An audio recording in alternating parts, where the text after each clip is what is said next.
Welcome to the PS Dental Podcast, where we discuss dentist stories from their paths to dentistry to their lessons along the way.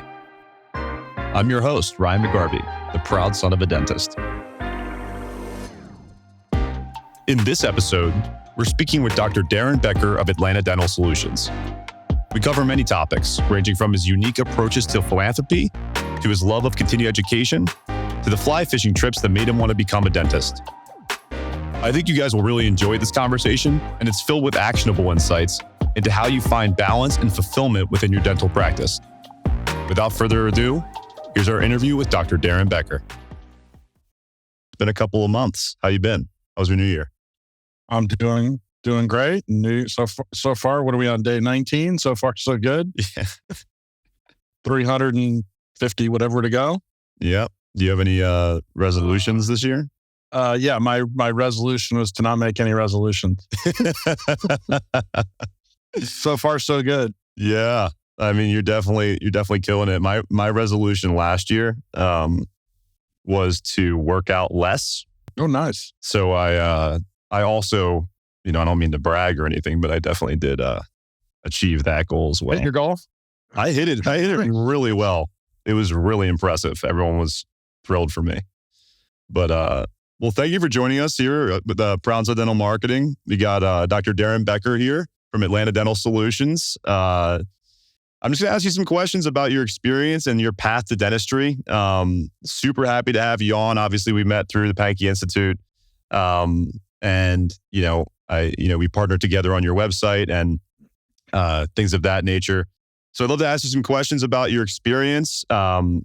Ideally, we have dentists that are trying to figure out their own path in the field. And I think that your insight will be able to provide, certain dentists and people alike the clarity that, it may provide some insight into their paths as well.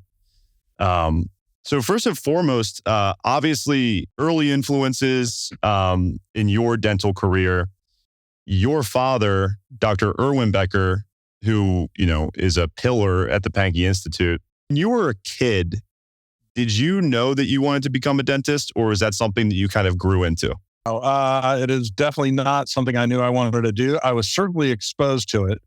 Dad was, as you mentioned, very integral in dental education for the best part of 40, 50 years, I guess. And he was, his studio, if you will, was our dining room table, where he went through thousands of Kodachrome slides and put them into a carousel and series of carousels for all his lectures. And he projected it on the wall. So my job was to take the picture off the wall so he could, do that. So I watched and looked at all that stuff. And then he was kind enough to take me with him on a lot of meetings. Anytime he went somewhere where there might be good fishing, he would take me with him, and I'd sit in on the lecture on Friday, and then we would go fishing on Saturday and whatever, something like that. So I was exposed to it early on, but not something that was ever in my mindset. And I can't explain why not, other than, he never pushed it, and it just didn't call to me, I guess, at that time. Fast forward, college, I majored in computer science. And I did that because going through in high school, the personal computers were just coming out. And I guess I just dated myself. But anyway, I found it fascinating, this idea of computers. I thought it was the coolest thing. I was good at it. We set up the very first computer lab at our junior high school or middle school of any school in Dade County down in Miami. And so when I got to college, it just seemed natural to just sort of stay on this path of computers because that's what I was doing. And so I was, headed towards being a computer programmer. Of course, in retrospect, I'd be very well retired by now if I had stayed on that path. Oh, man. I get to still work. During that era? I would have hated it, though. Yeah, I would have hated it, though. But the dentistry thing came in, interestingly enough, on a fishing trip with my dad. he was lecturing to the Alaskan Dental Society. Wow. And so I flew up with him to Alaska, and there's a study club, kind of a group up there, Panky guys, that invited him to the Alaskan Dental Society, and he lectured for a day and a half or whatever in King Salmon, Alaska, and then we went fishing, and we went to these guys all had they called it a cabin. You and I would probably call it a resort that they had. It's a beautiful lodge on Bristol Bay in Alaska, and we would fish all day. They all had their own planes, as one does in Alaska, and we'd fly out to a river. We'd go fishing.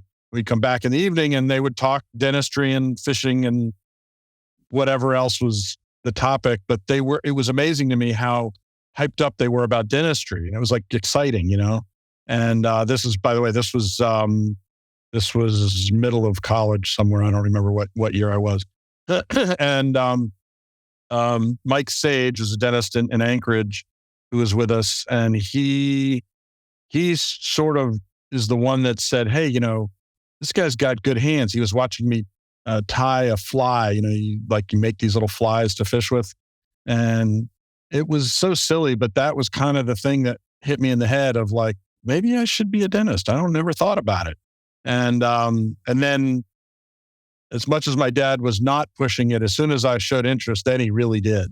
And that's kind of where then he was like, this is great. So, you know, then I went and worked at his lab, his technician that did all of his restorations for him.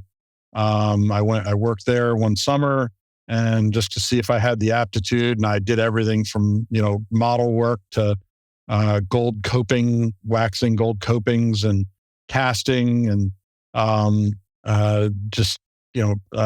that was amazing. And I realized, okay, now I can do this. And then I had to switch my major, and I didn't really switch my major. I graduated with a computer science degree. I had to take prerequisite courses to get into dental school that weren't in my computer science curriculum. So all the sciences that I didn't take, biochemistry and organic and whatever, all the other things you have to get into dental school. So yeah, that's kind of the long version of how I got into dentistry. No, that's beautiful. That was your question. That is, you answered that perfectly. I think that many of us, when we're growing up, you know, we have, if we're fortunate enough, we have parents that, you know, I had a mother who was a dentist, of course. And growing up, when you're trying to figure out what you're trying to do, when people that you admire give you a compliment on a certain skill set that you have, like how that dentist complimented your hands when you were fly fishing, and it was like, oh, that would translate really well to this profession. And then you're like, well, you know what? Like, it's clear that my dad has struck a balance of, you know, obviously finding passion in dentistry, but also getting the life balance of going on a fly fishing trip up in Alaska, and combining the two things, I'm sure appealed a great deal to you as well. The balance of life in that respect. For sure. And, you know, it's shocking how many of what I would describe as excellent, top-notch, top-of-the-heap dentists are also fly fishermen. No kidding. Really unusual. Oh, yeah. It's a very large number. When you go to any big meeting and you see all the big names and all those people from my dad to, you know, Frank Spear and Bill Robbins and all these guys are like major fly fishers, love to fly fish. So it was like, oh, there's this whole world. These guys love dentistry. They love to fly fish. So do I. That sounds good. Yeah. I could hang out with these guys more often if asked or beckoned to. So that's really cool. That is a really cool path. And I also love your dad's approach to, you know, my son is going to choose his own path. And then once he expresses interest or curiosity about my path, then I'll fill him in on that, which I love. So moving to when you started your own practice in Atlanta in 1998, it's clear, given your computer science background, how you said that in Miami, you know, growing up, you helped establish some of the first computer labs in your school. So obviously you like to be on the forefront of technology. How have you seen technology and the field of dentistry generally evolve over the past couple of decades? Well, then that's a really interesting question. When I was first, introduced to dentistry, it was the world of classical prosthodontics. It was stone and articulators and hand waxing. Everything was done by hand. The masters, the best guys, the guys that I wanted to learn from and someday emulate, were all, that's how they were classically trained. And so my dad, the first gentleman that I partnered with when I was getting out of dental school in 1998, Jim Kincaid, all classically trained prosthodontic, just the nuts and bolts of real quality dentistry. And it was all hands. It was all hands on. That exists today.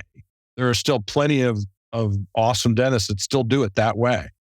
However, especially when we started getting into the world of being able to replace some of the things we were doing analog with a digital counterpart that was as good or better than the original. So digital x-rays is probably the first place where that happened. So that's the first place where we integrated something, new technology that was better than the old technology. There was the image quality after one generation was already better than the image quality of the little stinking film that we had. You didn't have to develop. You didn't have to have a darkroom. You didn't have all the chemicals, which were horrible. It was instant. You could share them so easily with referring doctors, et cetera. So that was probably the first place that we integrated something digital in the practice early on. Shortly after that, I would say, and having a computer in the office. When I started in practice with Dr. Kincaid, he had one computer that was strictly like a bookkeeping computer. It was, cryptic and old. And it was just one at the front desk, and it was just to enter in the payments and figure out who owed us money or whatever. Everything else was paper charts, regular X-ray, film X-ray. The schedule was in what they called I guess we called it an appointment book. I don't know. Yeah. That was a physical book. That our scheduling person ran that. That was how it was. So I guess right before we got digital x-rays, we had to get a computer because you had to have a computer to do a digital x-ray. So then we computerized the office. We got a dental practice management software. We happen to use Dentrix, but there's a bunch out there. So that occurred. Fast forward maybe to the more cool stuff. Intraoral scanning of teeth for me was then the next huge leap. To not have to put gooey mold stuff in somebody's mouth and have to have it sit there for 4 or 5 minutes sometimes, not have it go down their throat, not distort, not either swell if it gets too much moisture or shrink if it gets dehydrated, not have to then pour that in stone that also has dimensional change to it or potential of that, was to me was awesome. And I was a very early adapter with that. I had the very first original Itero. It was like a Mack truck. It weighed 4,000 pounds. It had a compressor in the unit.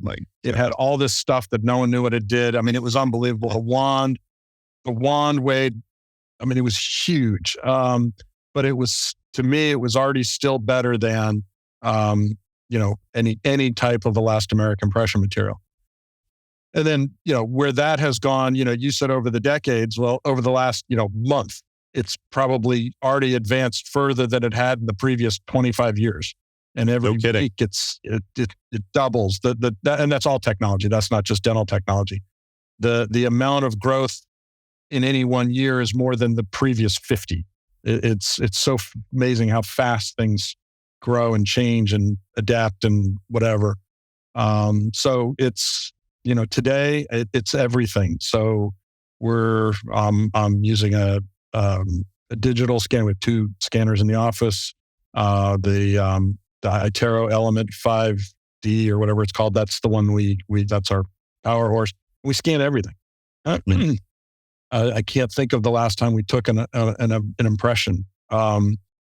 We have a 3D printer, so that would be the next thing, having a 3D printer in the office.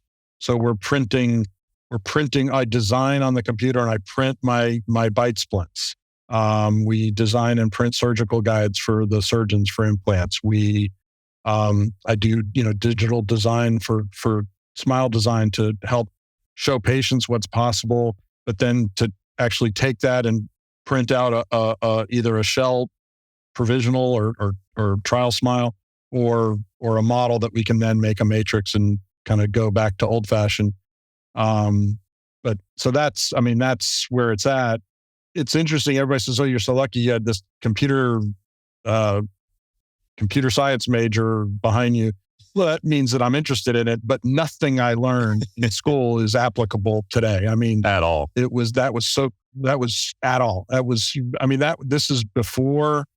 is before the World Wide Web, before Windows. This is before Windows when I was in college, Windows 3.1 came out my senior year of college, I think is what that was. But anyway. Wow.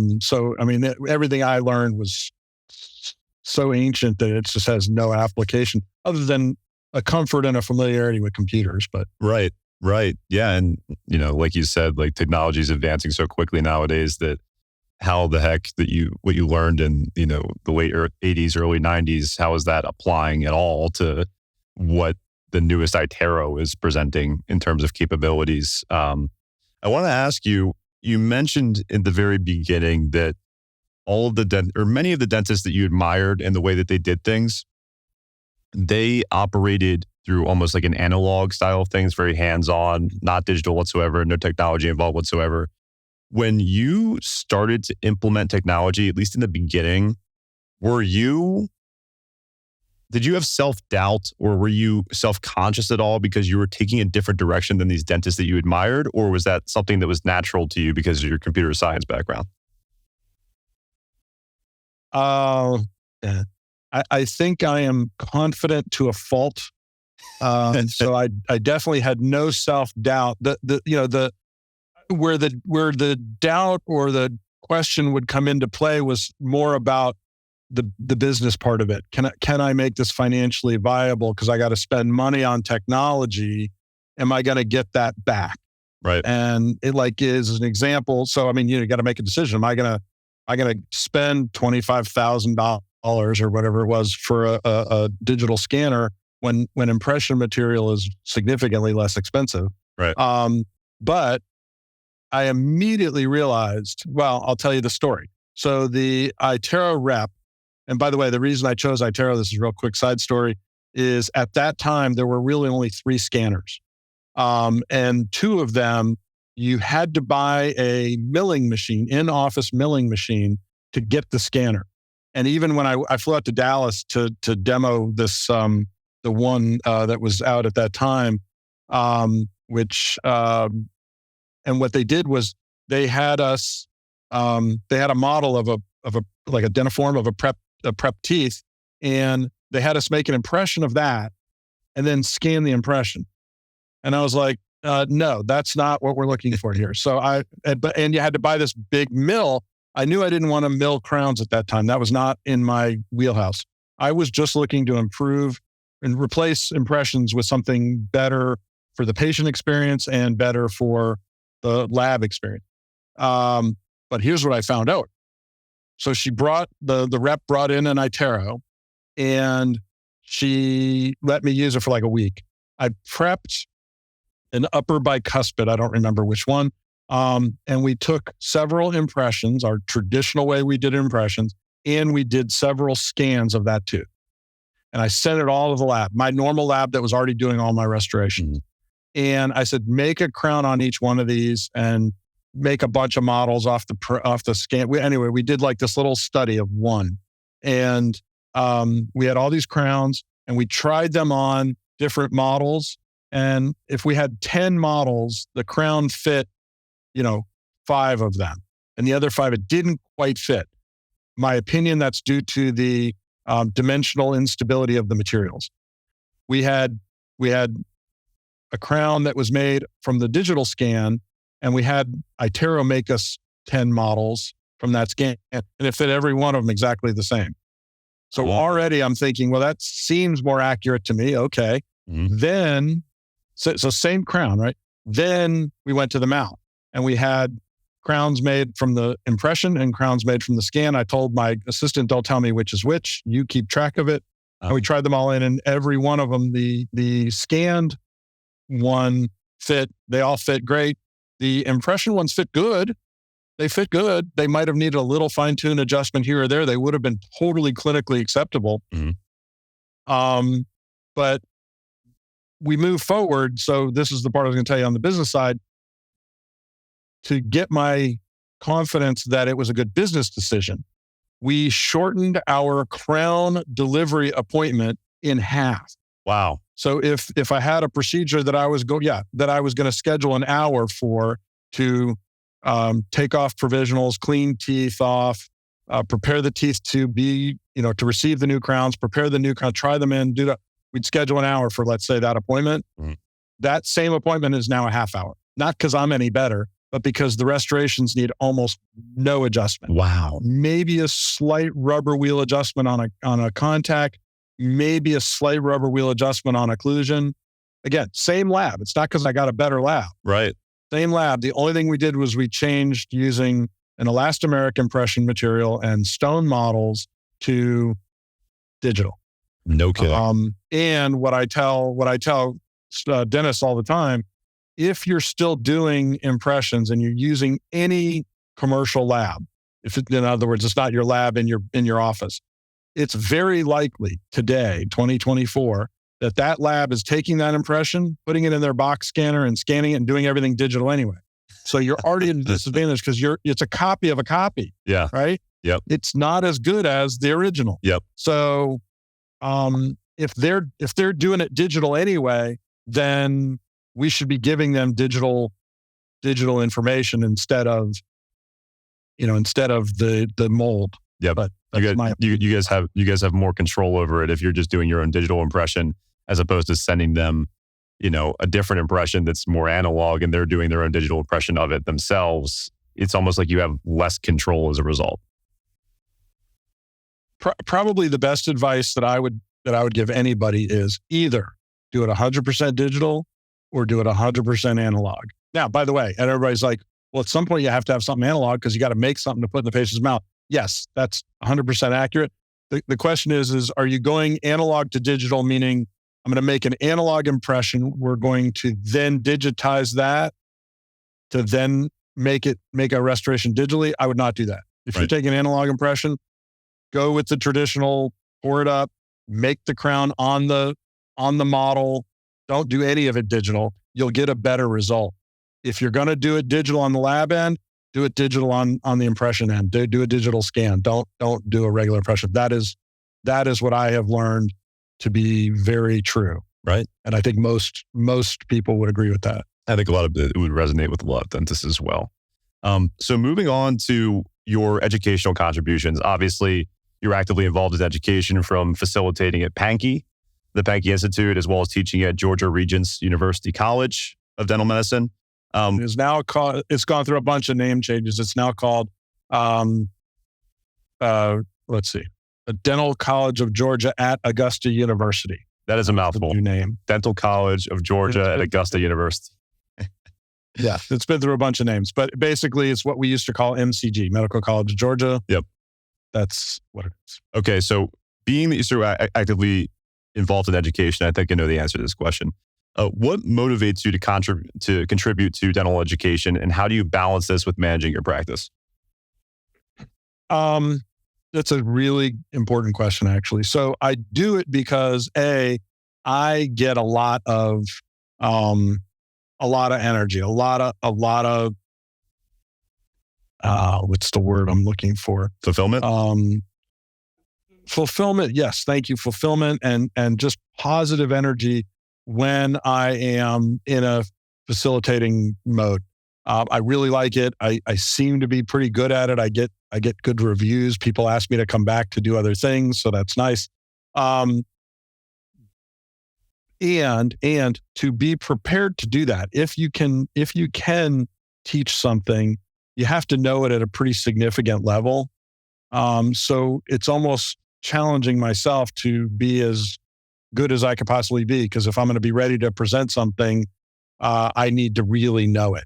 Mm-hmm. So that's a little bit of the internal piece of it. And I learn, we all talk about it. I learn as much or more each time I'm with a group of dentists facilitating, maybe as much or more than they do. Right.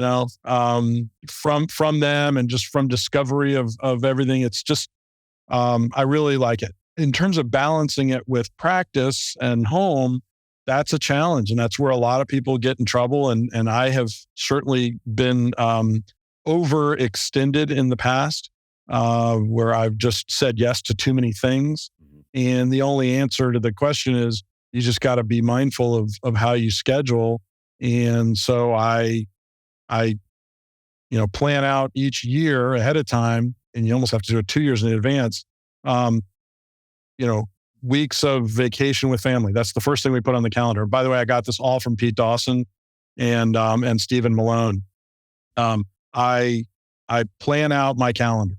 We're going to take this many vacations, family vacations. That's blocked out on the calendar before anything, and that's done. Then we look at CE. I know I'm gonna teach a week. I'm gonna at Panky. I'm gonna take a course a year, usually at Panky.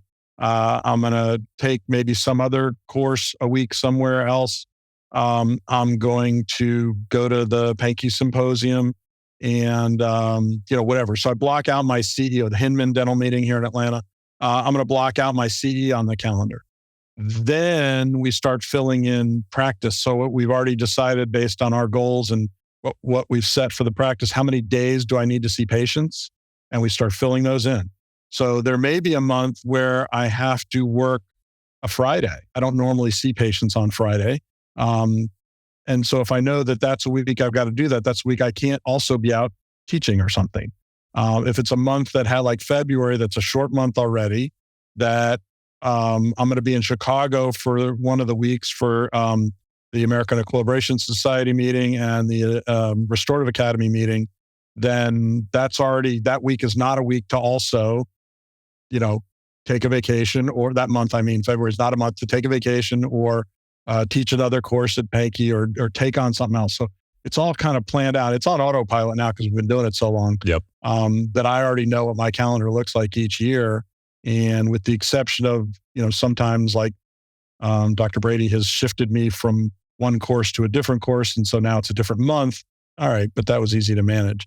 And knowing how many days you need to see patients in a year is I think, an important piece of the puzzle. Because if I know, all right, I'm going to see patients 180 days this year, and we know that we have a certain production goal to pay the bills, pay the team, put money into retirement, get a new piece of equipment, whatever we plan for the year, I can then go back and say, all right, well, that means I have to average this much per day in terms of production. And now I know how to set my fees. So now my fees in the practice are set based on all of that, kind of backing it in. And it's great because then I can look at a patient and go, this is how much it costs. Because I know how much it costs me per day to run the show. Mm-hmm. And I know how many hours it's going to take us to do this project. So, it's the best way I know to come up with a fair fee is based on the schedule, based on, the business side of it, kind of giving me an idea. And as opposed to what most people do is where they either guess or they ask their friend who might or might not tell them what the truth is, and their numbers may or may not be right, where they look at a fee schedule from a DSO and they go, well, I'm a little better than that, so I'll jack it up a little higher. That's not reality. Right. You got to base it on something business wise. So anyway, I learned that at Panky, and that's a whole course. But you know, that is how you balance it. It's planning. Basically, it's just planning is how you balance that whole thing. There is a lot of beautiful nuggets in there, not only for, a dentist and the owner of a private practice, but also entrepreneurs and business owners in general, and also people who don't necessarily own a business. I feel like the idea of going into a year, and it was funny because we started this conversation, you saying that you don't have New Year's resolutions, which, makes total sense. A lot of people don't, but you are definitely a planner.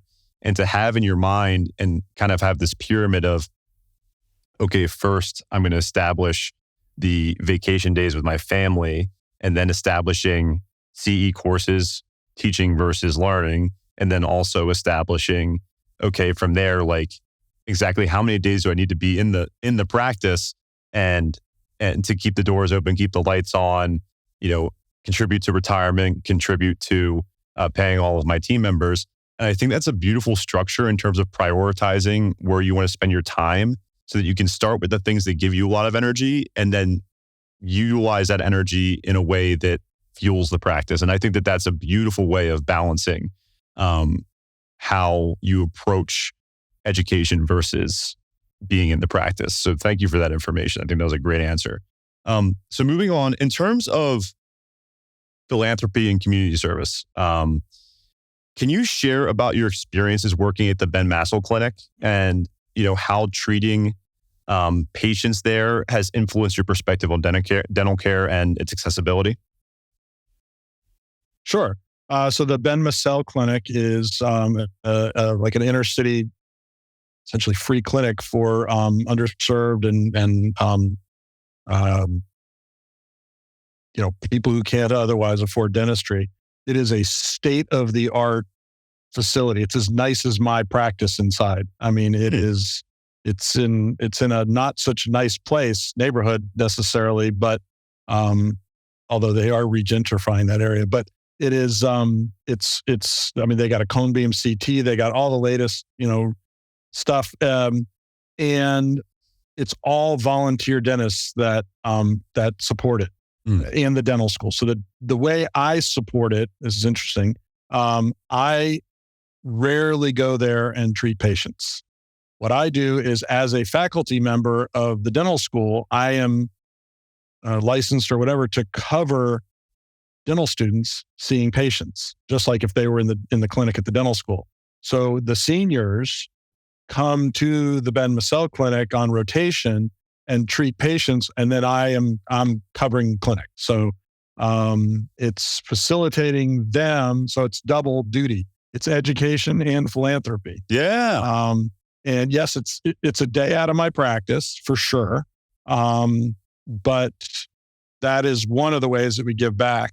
And it's unbelievably rewarding. These patients are the most appreciative patients. And by the way, it's not just an extraction clinic. Yeah, they do a lot of extractions, they do a lot of dentures, but they do a lot of restorative dentistry. And they talk preventive with these people. It's really cool. And there's an in-house staff, that work there that are the most wonderful, caring, giving people. And they love working with the dentists that volunteer and the students that come over to serve these patients that otherwise would just not have any dental care at all.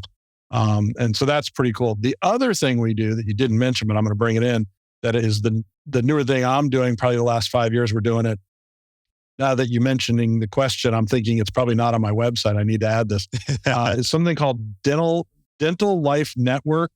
It's a national organization, Dental Life Network, and part of Donated Dental Services. And I don't know, one is the umbrella and one is something underneath. I don't remember which one goes first. But essentially what it is it's an organization that finds people who are in need. It's not free, so different than Ben Massel Clinic and others like that. It is it can be free.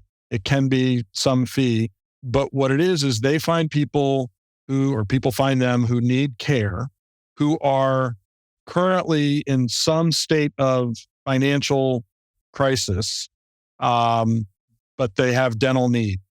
And it's sort of part of rehabilitating and getting them back on their feet or whatever. Maybe they lost their job. Maybe they have recently lost a faculty. They've lost their sight.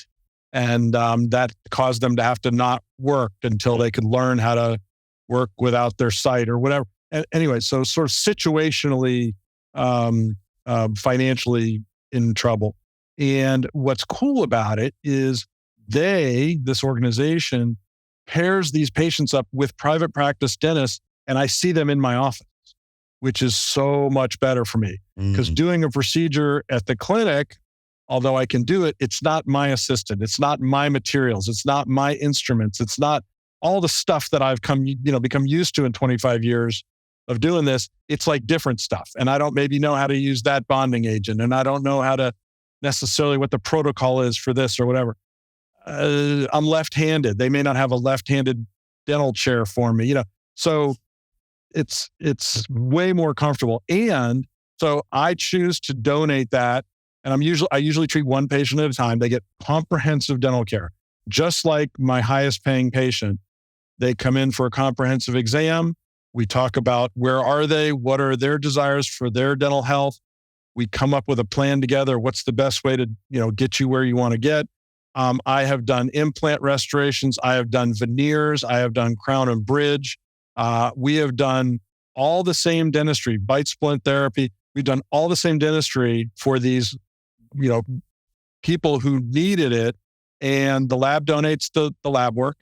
The implant company donates the implants. The surgeon donates their time to put the implants in. And it's one patient at a time. Yeah. But it is so rewarding. And then these patients stay in my practice in our hygiene recare. And I don't charge them for that. And they're the best brushers and flossers in the practice. They never miss an appointment. They always bring cookies or something, for the team. It's very rewarding work, and it is something that if more dentists knew about and would get involved with, they don't market it or whatever. So it's just I heard about it through the Dental Association, and I was like, oh, that sounds really cool. And I've had a patient come in who needed dentistry that I don't do. And so I'm also able to say, thank you for coming to see me. I'm not the right place for you. Let me get you to somebody else who's doing this, who does the kind of dentistry you need. And then, then I'd get a next patient. Whenever I'd finish a case, I call them up like, you got another one? And they got another one. We start another case. So I kind of always have one comprehensive case going through this Dental Lifeline donated dental services thing. So it's pretty cool. That's beautiful. Can you name, what is the name of the foundation one more time, just for anybody listening, so that if they are interested, they can look into it? Dental Lifeline Network, I think, is the umbrella organization. And then Donated Dental Services is maybe I don't know who's above what, but they're all part of the same thing. So I just looked it up. It looks like I don't know much about okay. Looks like it's dentallifeline.org. So anybody who's interested in volunteering or providing access to those in need, and within their, as you mentioned, the benefits of having these patients come to your practice and giving them the experience that you want to give them. That's where they can access it, is dentallifeline.org. And I'm seeing, I'm here in Austin, Texas, and I can see that there's one for Texas specifically. So that's a great resource for people. And I'm really glad that you shared that nugget as well, because it's not on your website, which we should add. Because obviously you're very passionate about it, and it provides a great balance for you in terms of obviously the fulfillment, but also being able to have that comfort, and even the small details of you being a left-handed dentist, and those little specifics are it's much easier to handle that in the confines of your own practice. And I'm not sure many dentists know that there are opportunities like this where they can volunteer within their own walls, which is super, super helpful. So thank you for sharing that.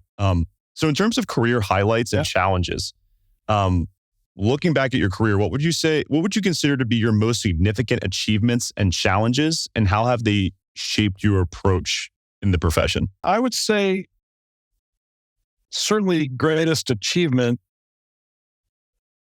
It's the greatest. Well, honestly, being asked to present at the American Academy of Restorative Dentistry, and then being asked to be a member of that group, really, if I was going to sort of pick something that had a label on it, that would be it. Growing up, I remember when my dad was in that same position and how nervous he got. And it was like, how's this guy getting nervous? He lectures every day. This is like, I couldn't imagine what it was about. And when he was doing that and I was a kid, that stuck with me for some reason. And then when I was asked to do it, it was like, oh, holy cow, this is like, a big deal. And so that achievement wise, that's probably the thing that I could say I could hang my hat on. Being asked to be a faculty at Panky, for sure, great achievement. But honestly, my patients, when I look back and, we have patients who've been seeing me for 25 years, which I know for some people that's, only a third of their career, but that's where I'm at. And, they keep coming. They love us. They refer patients to us. We've created some, wonderful smiles. We've helped rehabilitate people who were breaking down. That's the biggest achievement. In terms of challenges, it's interesting. Mostly for me, I had challenges before dentistry with schooling. I've never been tested for any learning issues, but I would say today, if I went and got tested, I probably got all of them. And so I was not a great student. I was not a great learner. I had to trip and fall a bunch of times. People can do the math, but I graduated high school in 1986 and I graduated dental school in 1998. And so that's a long span of time. I was not in school the whole time. I did work during some of that, but it took me a minute to get through. Mm-hmm. That was my challenge. Once I got out of school, formal institutional school, then I became a better learner. I'm a pretty good learner now. It's still challenging. I have to work at it, but particularly reading. But then it was more digestible for me because then it was focused. It was what I wanted to do. Mm-hmm. Whether it's something clinical or something didactic or something practice management or whatever, it's towards something I want to do. It wasn't this esoteric thing that meant nothing to me, mm-hmm. Studying, whatever it was, so school was my challenge, right. For sure. Today, I would say my biggest challenges, honestly, are the same as everybody else. That has much more to do with external forces. So we were without a hygienist for 6 months. I was looking for a hygienist for 6 months and didn't have any prospects. Unable to serve our patient population properly, having to overwork my part-time hygienist that had specifically wanted to only work part-time, and we agreed to before we came into this situation.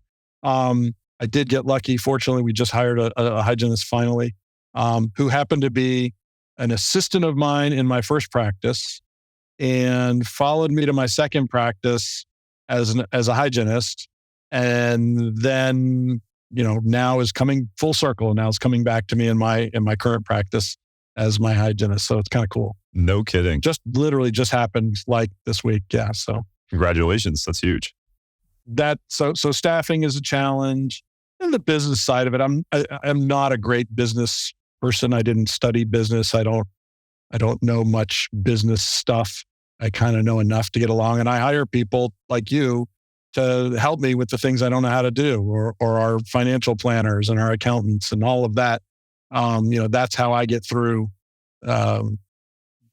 filling in the blanks for my weak spots. But that's the challenges. Yeah. No, I think you hit the nail on the head. Well, first of all, you sharing that, I can relate very well to when the learning becomes practical that's when it starts to sink in much quicker and easier. And the enthusiasm that can build as a result of that makes learning a lot easier. So I totally relate to that.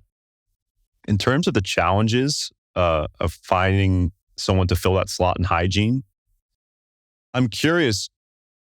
I think all of our clients have struggled with that particular issue in one way or another. I'm curious what your theory is on the general struggle with finding a qualified hygienist in today's market. And this is totally just my theory. Yep. I think there's a couple of things. So, and I'll say more specifically hygiene than any of the other parts of our practice because of their unique, they have to be licensed. I think in every state it's a licensed position. It's not, you can hire somebody to work in your front desk and you can hire a dental assistant and they can just have on the job training. They don't need a specific state regulated license. Hygienists need a state regulated license. They have to go to an accredited hygiene program, whatever. So it's a smaller pool of people to start with. This all started after we came back from the shutdown from COVID. And what I believe happened, and I'm going to say a number and I can't back this up, I think 50% of dental hygienists did not come back to work after the shutdown. Yeah. Including one of mine. Yep. I think they just said, no, they realized that staying home was better for their family, or the fear factor of not wanting to put their hands in somebody's mouth, or, hey, I wasn't working and we were getting along great with just my spouse's income or whatever it is. I don't know. I can't tell you why, but I think we lost close to half of the hygienists. The other half, well, and I would say half of all hygienists were part-time anyway. That's just one of the beauties of being a hygienist. One of the reasons they go into hygiene. I can work 2 days a week. I can work 3 days a week. I can work 5 half days a week, whatever it is. They've had a lot of flexibility with that. So it's already not a full-time core of people anyway. And then dental hygiene programs put out, however many they put out, it's still only a handful, depending on the program, there may be, more or less, but it's not thousands of hygienists coming out every year from these dental hygiene programs. So, that, and then, I don't know. I don't know. I think a little bit of greed came into it also. So, because the hygiene salaries and, I'll say incentives, are, in my opinion, exceeding what their production could support. So I'm hearing stories of, $5,000 and $10,000 signing bonuses for hygienists. I'm not playing that game. I don't believe in that. Getting paid rates that are far above 50% of what they're producing, a bit from a business standpoint of practice cannot sustain that. And I wasn't willing to go there. We know from a business standpoint that the hygienist should be making about 32 to 35% of what they produce. And so, there are hygienists right now that are taking advantage of the fact that there's a shortage, and they're jumping ship at the instant they can get another benefit, another something. The highest bidder. And it's not to compare it to the NIL in football, college football. Yeah. Kind of like that. It is.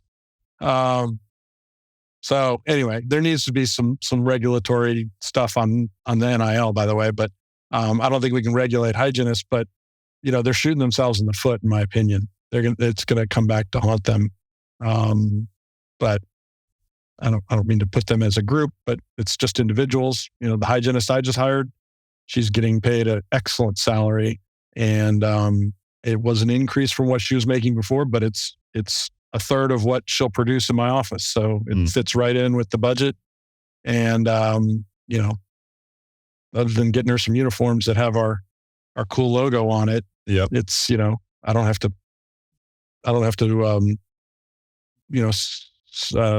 do any kind of signing bonus or anything like that. Like major signing bonus. Yeah. It's a conversation I've had with many of my clients, because that's a frustration that they have, is that, that the hygiene pool has massively decreased. They don't, like you said, they have team members that left, just never came back after COVID.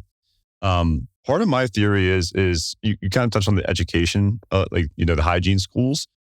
I kind of get curious from that side of things as to, okay, so COVID starts in March of 2020, and then I think depending on the state, you had it, COVID kind of lasted for, let's say a year on average for most states. It makes me wonder, like, a lot of undergraduate universities would say, okay, we're going to do online learning.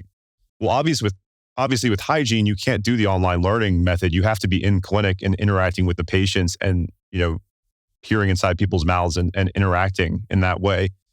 So I'm curious I don't know for sure the answer to this, but I'm curious what's happened within the educational process, if they've decided, okay, we're just going to keep sliding back that part of the education, like the clinical side of things, and try to educate them online, or if they've decided, okay, we're just going to expedite this as quickly as possible.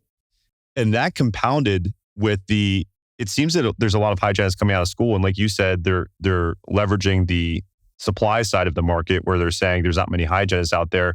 We can ask for a lot more money. My mom, as well as other clients of mine, have said that they've had, applicants that are straight out of hygiene school. They're asking for $60 an hour for a hygienist. And I mean, that for even that's what you pay a hygienist who's been out for 8 years. Exactly. Not a brand new hygienist. That's not appropriate. Exactly. So it leads to this level of frustration from the dental side of, okay, like how we're trying to provide the best quality care for our patients. And with rates like that, if you're trying to, from, like you said, from a healthy financial perspective, you're trying to only pay the hygienist a certain percentage of what they bring in to support a healthy business. We would essentially have to raise our prices for our patients just to see the hygienist in order to compensate properly for that. And that would essentially upset the model of, okay, of like what you're trying to build in your private dental practice and your, patient-centered dental practice. So there's definitely a battle going on, like just like a leverage battle, a push and a pull of, okay, where are we going to meet here in the middle? And I think that ultimately the market's going to dictate that. And I would imagine once the flow of, the education system just gets back into it fully, I can see it resetting. But I'm sure, like you said, across the board, it's led to some of the most frustrating time for dentists. I've actually seen probably a significant amount of dentists retire as a result of all the frustrations that have been caused by COVID and the upset of the balance and trying to reset a whole culture after coming back from the practice. So I love that you're able to touch on that. And I think that a lot of dentists can relate to that. I have 2 more questions for you. Advice for aspiring dentists. Obviously, you've been on this path for 25 years. It took you a little bit of time during the educational process of your, collegiate career to like come to the idea that you wanted to do dentistry. Just generally, what advice would you give to students or young professionals that are aspiring to enter the field of dentistry, especially those interested in areas like implant and aesthetic dentistry? Yeah. Well, probably the first advice I would give any aspiring dentist, and when I talk with the dental students at the dental school, it's to understand that you get to choose. Dentistry is one of the greatest professions on the planet, in my opinion, because you get to practice any way you want. You get to choose what day of the week you want to go to work. You get to choose what time you go to work. There's no government agency that says you must work 8 to 5. You want to work 7 to 3, you can work 7 to 3. You want to work 10 to 7, you work 10 to 7. Want to work Saturday, go ahead. You don't want to work Friday or Saturday, don't worry, you don't have to. Other than taking a job with somebody who tells you what to do, in general, you get to choose how you want to practice. You even get to choose what procedures you want to do. I don't like doing root canals, so I don't do root canals. Somebody else loves doing root canals, go for it. No one tells you that you have to, practice certain procedures. You get to, choose where you want to practice. It's a really unique thing to have that.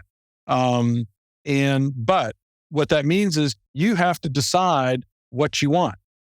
Otherwise, you're just going to do whatever somebody else tells you to do, and that may or may not fit your personality or your dreams and your goals. So I tell the dental students, start thinking about it. Picture what if in your perfect life, what would your perfect dental practice be like, and then shoot for that. And it may change once you start to have some experience or whatever.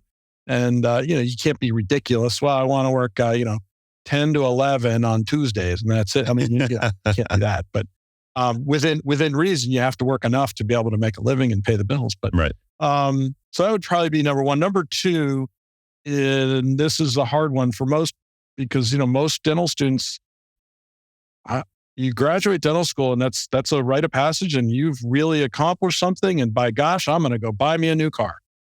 Now, you're $350,000 in debt from dental school on average, according to the American Dental Association. You just took out a $400,000 loan to build your dream practice. And, the first thing you're going to go do is go buy an $80,000 sports car or whatever. What I would say would be this, starting out, if you can manage to live below your means and start putting money away from day one, your trajectory of becoming financially independent will be escalated. You will have much less frustration with money in your life.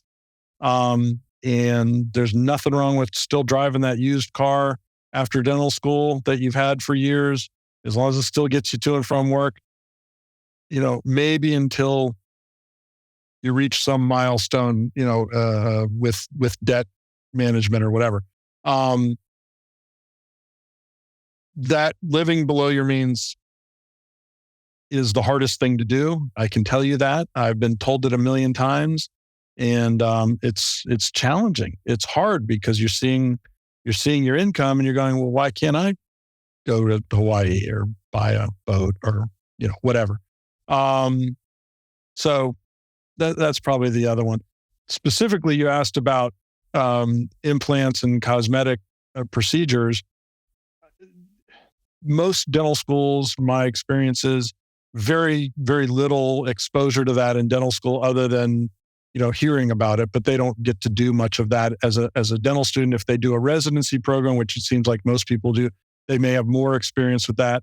For me, that's where continuing education comes in. So especially early on, when dentists oftentimes are not super busy starting out, you're building your practice.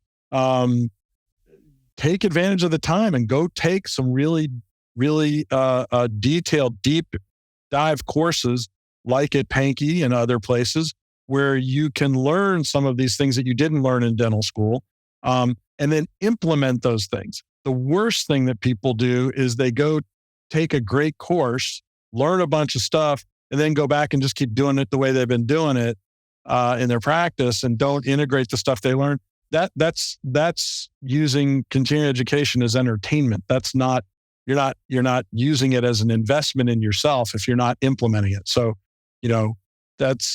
that's probably the other piece of advice is find and take good CE and implement what you learn. Set goals to implement things and try to get it into the practice. The things that you learn that you want to do. Obviously, you'll learn things you don't want to do, and that's fine. Don't do that. But that's probably my best advice. Find great CE and live below your means. Both, I think the living below your means thing is something that's challenging for people across the board because the whole classic keeping up with the Joneses, trying to, you see your neighbor get the nice fancy car or you see your friends or your buddies, especially your dental school colleagues who are upgrading their belongings quickly, makes you look at them and think, why am I suffering? I want to get that new shiny toy. So that is advice that I should take. I think that's advice that just about anybody should take in terms of having good financial sense. So I appreciate you touching on that. Last question, your vision for the future. As you look towards, moving forward, what are your goals for Atlanta Dental Solutions and your professional career, as well as how do you envision your role in dentistry evolving in the coming years? So in the practice, we've just brought on an associate, Dr. Ann Wetmore, who we're very excited to have on board. She just started with us last month, and so in terms of the future of the practice, it's essentially growing her practice and within ours, and hopefully transitioning the practice to a partnership with her, and continuing to better serve our patients. What I'm hoping is this will give more availability for patients to get in, because it's sometimes a challenge when it was just me, where patients would have to wait some period of time until I had an opening that they could get in, and that was frustrating for patients, particularly new patients. Oh, we want to come see Dr. Becker. Well, our next available appointment is in a month. That's no good. Yep. So that's better access for patients.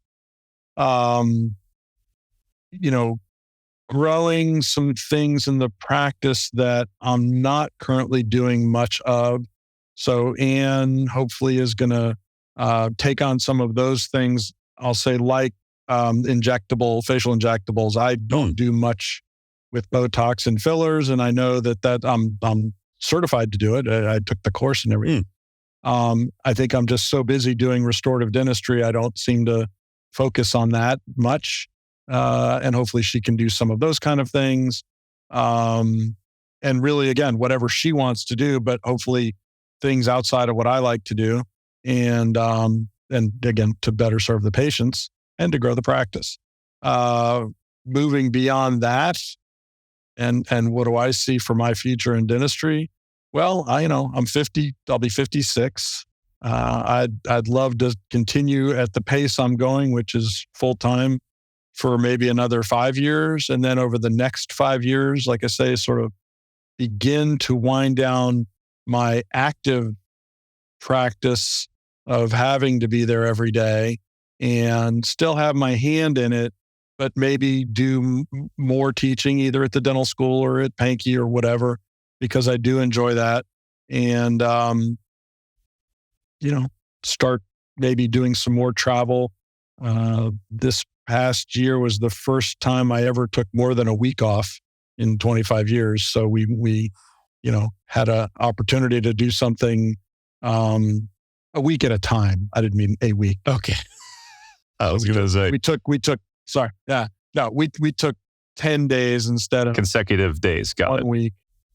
Yes. And, we got to take a little bigger trip. And, if you're going to go somewhere, to Europe or Australia or whatever, half the trip is getting there. So you want to have some time there. And it's hard when I know I've only got 1 week off. So at a time. So this year for the first time, I'm actually doing 2 weeks off at one time, a 2-week stretch.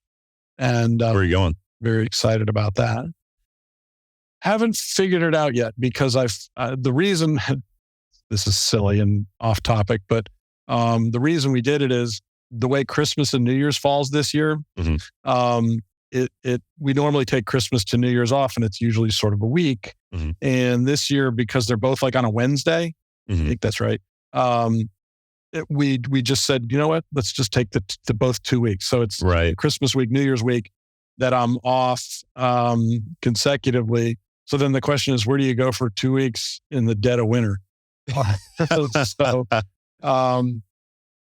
we have all these dreams to go to these wonderful places, but you don't want to be in Ireland in December. That just doesn't sound right. So, right. Maybe the Southern Hemisphere, potentially. Figure it out. Yeah. Maybe something like that. Yeah. To where it's not so bad. So anyway, we're figuring that out. We don't know yet. That's beautiful. Well, the future is bright for Atlanta Dental Solutions. Dr.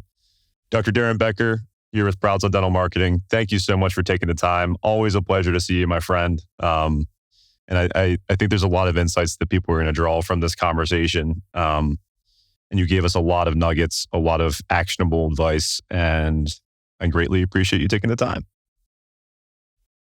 Sure. No, I'm glad I could do it. Appreciate you having me on. And anytime I can help, let me know.